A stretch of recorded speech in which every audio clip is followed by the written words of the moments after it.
There's the picture. What is that a picture of? Tell me all about it. Oh, the boy that did that, the other boy that did that song. Where they did that song, where they did. The boy that did that, where they did. Frank is an aphasic.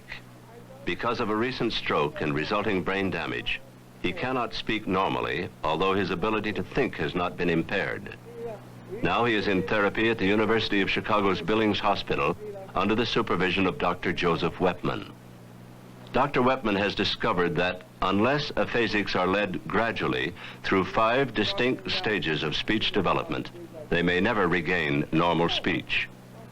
Frank has recovered from what Dr. Wepman calls the global stage of total speechlessness to the jargon level, but now must progress through the pragmatic, semantic, and syntactic stages before he can speak normally again. Dr. Wepman. We have for 20-odd years been studying the kinds of losses of language that occur in what we call aphasic adults, patients that have lost their ability to talk. And in the course of our research, it has become evident to us that there is a regressive phenomenon taking place. That is, that certain patients lose just a little bit of language, that others lose more.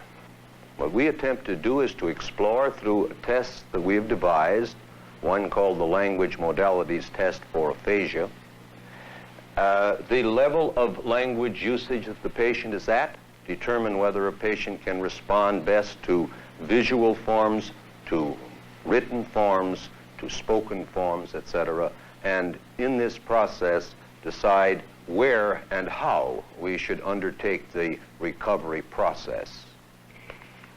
How are you doing today? Fine. Well, good. Did you practice the lessons that we did last week? Yeah. Tell me your name. Oh, wait now.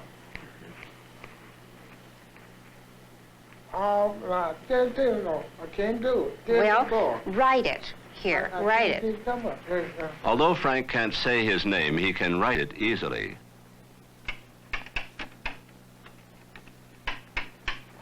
Good, now, say it. R-T-T. Say it again. Mar. That's pretty good. All right. I want you to say these words. 7. Just say them. 7. Say that. 7. C-I-7-E. All right. Now show me which one of these is like this one. Very good.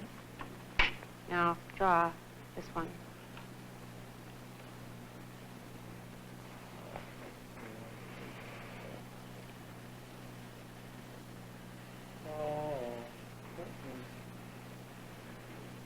Okay? No. This is the Language Modalities Test for Aphasia, in which we explore how well he can utilize his visual and auditory modality. We then make an analysis of the individual's ability to use language, the modality with which he functions best, and then from this to plan a therapy for him that we think will strike at the root of his problem. Copy that, would you? Very good. I want you to tell me a story about what's going on in this picture. What? What is that born in there? That's born in there. That's born in there. That's like, what is it? In the midst of this jargon, occasionally whole phrases occur that are intelligible. These are especially noteworthy when he receives an additional auditory stimulation by the examiner. Do you think the robbers are going to get caught? No. I don't know about no boy. You think they'll get away with the pie? Well, I get him in. This aphasic is one stage above Frank. He is pragmatic, reaching to the semantic level. We're going to do something a little different today. Instead of looking at the pictures in the box, I'm going to show you some pictures, and I want you to tell me a story. Yeah. All right? Let's try it. Here's card number 1. Tell me about that. Get the picture of the little lady. Is that the idea? That's the idea.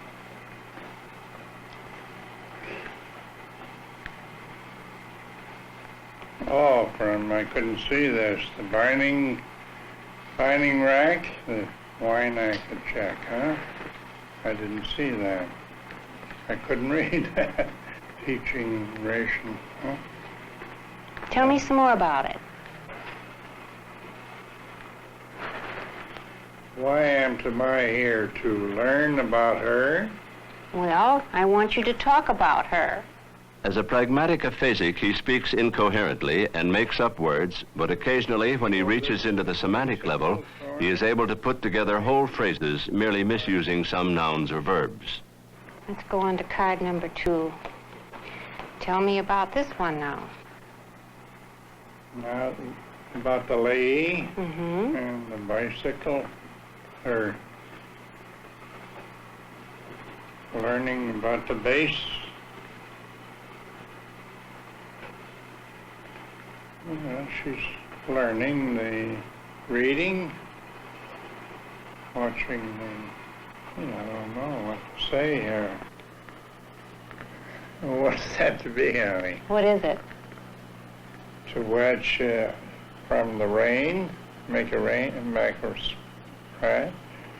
Or it's just to wedge the coin What do you use it for? to connect in the canap. That's very good. As fatigue sets in, the patient regresses back to the pragmatic level. Now tell me, what is this called? What is this called? What is this? Here, can I say? What is it? You're right here. Mm-hmm. Is that what you mean? What? Real, get it tall up here. Mm-hmm. And what are these called?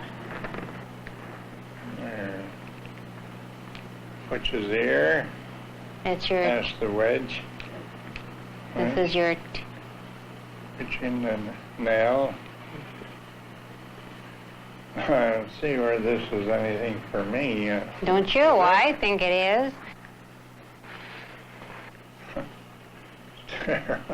No, it isn't terrible. It's just fine. The therapist now tries to make the patient aware of his errors by repeating the exercise again. Do this again. What is this? Oh, to wear my cap. Is that a canap? Give the canalling from the canap? Mm-hmm. Canap. Yeah, I think we'll be able to show you where you are making mistakes. All right. You can go home to your wife if you'd like. All right. Canash the tonight? Mm-hmm. Now, the therapist discusses the patient with Dr. Wepman. All right, what do we have today? Well, we had a 79-year-old aphasic. He came in last week. We did the language modalities test for aphasia with him. He had a stroke in August, at which time he was paralyzed a little bit as he had no language. But while he was hospitalized, language did return to the extent that it is now. He has a better retained ability for understanding along the visual pathway, practically none along the auditory pathway. I had a feeling if I could just gesture to him, I could get through to him. And of course, that isn't the test. I see. Anything at all. Then on the TAT, did he respond to the pictures as we would expect that he would? Well, yes, he had a lot of verbalization. Some of it was unmeaningful as far as the stimulus was concerned. I see. Some was jargon. However, for example, on card 2, where the girl is standing in the foreground with the books in her arms, he said something about she's learning to read. So that periodically, to a certain percentage, I'm not sure just what the percentage is, he does respond meaningfully to visual stimuli. But even so, to visual stimuli, he still breaks off into jargon yes, and neologisms yes, occur. yes. So then, in general, it would appear that he's suffering from a modality breakdown in the sense that he does less well on the auditory in almost anything you test. He does better in the visual, but that it is impaired. And then we conceptualize him in the hierarchy as being essentially moving perhaps out of the pragmatic stage, or at the pragmatic stage, with perhaps moving up through that, but with very little feedback that will help him. But he has a very strong feeling that he is not doing adequately. So he knows he's not doing well, but he doesn't know how to correct it. What kind of reaction does he show to this? Is he emotionally involved? No, he's not emotionally. Well, he isn't tearful. Nor euphoric. Nor euphoric. He didn't show any catastrophic reaction, and so this is good. He has some ability to write, but his ability to write to auditory stimuli aren't very good. So the therapy then, it strikes me, is rather well laid out.